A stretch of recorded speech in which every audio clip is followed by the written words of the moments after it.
لیکن مسئلہ یہ ہے کہ جو چیز ہمارے پاس ہوتی ہے نا، اس کی ہماری نظر میں کوئی قدر ہی نہیں ہوتی ہے۔ جو ہمیں مل جاتا ہے وہ ہمارے لیے چھوٹا ہو جاتا ہے، اور جو ہمیں نہیں ملتا وہ ہمیشہ بڑا بن کے رہتا ہے۔ تو جب کبھی ہم اس بات کو لے کر پریشان ہونا کہ یار مجھے یہ چیز نہیں ملی،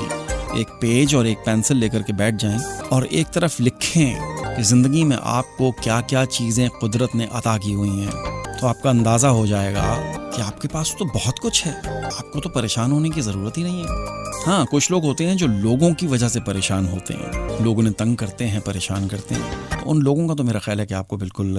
پرواہ کرنی ہی نہیں چاہیے۔ جو لوگ آپ کو دنیا میں تنگ کرتے ہیں نا، ان سے ناراض مت ہوں، وہ آخرت میں آپ کے بہت کام آنے والے ہیں، یاد رکھیے گا۔